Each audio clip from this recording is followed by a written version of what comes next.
Hi boys. Here's a little bit of information about Classical Civilization A-Level.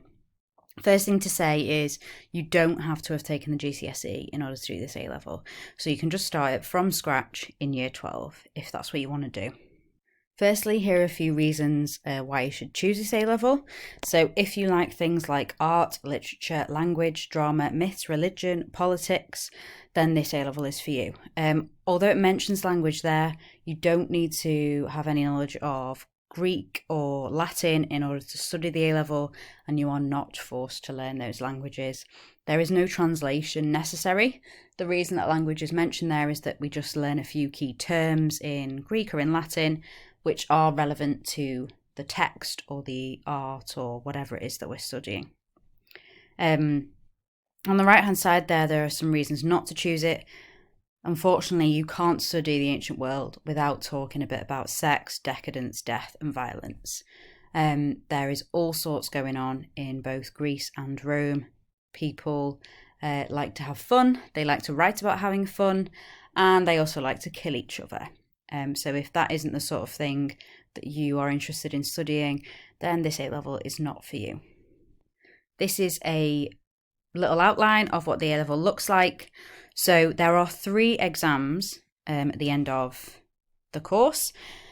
One of them is Greek art, one of them is love and relationships, and the other one is World of the Hero. So World of the Hero is the biggest one, that's the kind of main module, and you study half of that in the lower 6th and half of it in the upper 6th. And you study 2 epic texts there, so Homer's Greek epic poem, the Odyssey, and Virgil's Roman epic poem, the Aeneid. As I said, they're both translated into English, you don't study them in the original language. The other modules that you study are Greek art in year 12 and love and relationships in year 13. And each module is taught by a subject specialist, so someone who's particularly keen on that module, and you have 3 lessons a week for each module.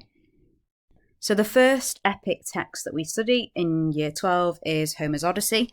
This was originally an oral poem, so a poem that would be recited out loud. Fortunately for us, it's been written down so we can read it. And it's the story of Odysseus. You might remember him when you studied the Trojan War in year 7, or obviously you'll have studied some of this text if you did do the GCSE. Now, Odysseus is the cunning, clever hero who came up with the idea of the Trojan horse. So you'd think he deserves to get back to Greece as quickly as possible and celebrate with his family, but it actually takes him 10 years to return home after the Trojan War, and the Trojan War itself lasted 10 years. So his wife, back in Ithaca in Greece, is obviously wondering where on earth he is, and unfortunately for her, there are 108 men in her house wanting to marry her so that they can take Odysseus' kingdom in Ithaca. And they think that he's dead, which is fair enough because he's been away for almost 20 years. So we read the story of how he gets home, why it takes him so long to get home, and the reasons are many. He meets monsters, he meets uncivilized giants, beasts, sirens who sing to him and tempt him into their island, witches who turn his friends into pigs. You name it, it turns up in the Odyssey, so no wonder it takes him so long to get back. And we also read about what happens when he gets back and how he deals with these men who are trying to steal his wife from him. But not only is this an interesting story to read, it also teaches us about ancient Greece, because this guy to them is a hero. So it tells us a little bit about what they thought a hero was and what kind of values they admired in Odysseus. And we learn a lot about society, so what in the Odyssey counts as a civilized society and what counts as uncivilized behaviour. So as well as being an interesting story, it teaches us about ancient Greek civilization. The other module in year 12 is Greek art. So as you can see here, you study sculptures, vases, paintings, temples. So it's a mix of different kind of things. It makes it quite interesting because it means that you're not just reading text as part of the A-Level, you're looking at objects and paintings and things that tell you even more about the ancient Greek world. Obviously, it's generally heroes who appear in sculptures and paintings and vases. So it gives you a little bit more of a visual idea of what these heroes look like and how they were represented. And not only do you study what one piece of art looks like, you study how art has developed over time. So what art is to Greeks at different periods of history, and therefore what beauty is and what they think makes them look most impressive. In year 13, the epic text that you study is Virgil's Aeneid. So this is a Roman epic. Virgil was an established poet when the Emperor Augustus asked him to write something which would make Rome sound impressive. Augustus is the first emperor of Rome, so he wants to establish Rome as this heavily historical, mythical, divine city. Now, the Aeneid is about a guy called Aeneas, and Aeneas originally lived in Troy. He was a Trojan prince, and he managed to survive the Trojan War, but Troy itself has been destroyed.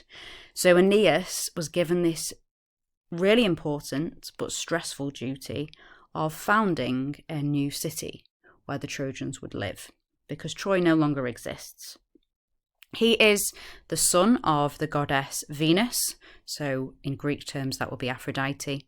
So he's quite an important figure, and the first emperor of Rome, Augustus, liked to believe that he was directly descended from Aeneas. So you can see there that Augustus is making quite an important connection between himself and the kind of original distant founder of a new city of the Trojans that would eventually become Rome itself. So there's your connection. Again, the Aeneid, just like the Odyssey told us something about Greek society, the Aeneid tells us something about Roman society.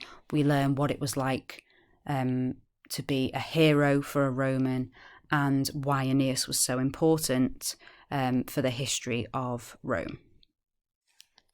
And the final module that you study in year 13 is love and relationships. Now, it's very easy to make sweeping generalizations about the ancient Greeks and the ancient Romans and the difference between men and women. People might say very basic things like women were treated badly in Greece and Rome, and Greece was a heavily homosexual society. And there is an element of both those things. But as we study this module, you'll realise that it's a little bit more complicated than that. There were rules and laws established both in Greece and in Rome on marriage, on adultery, on divorce, and how men and women played their own roles within those aspects of life. You discover that sex was actually linked directly with a person's status and their place in society. And as well as studying ancient love poetry, so we study the poetry of the Greek lesbian poet Sappho and the extremely cheeky and risque Roman love poet Ovid, we also study philosophy. So we ask the philosophical question, what is love? And we read the philosophy of the Greek philosopher Plato and the Roman Stoic philosopher Seneca, and we discuss the differences between what they thought love was. So there's a mix of things going on in this module, the differing views of love and relationships both in Greece and in Rome. So that is a very brief description of what classical civilization involves. If you have any questions at all, please make sure you come and ask either myself or Mrs. Rora or Mr. Fenton about the A-level. Thank you very much for listening.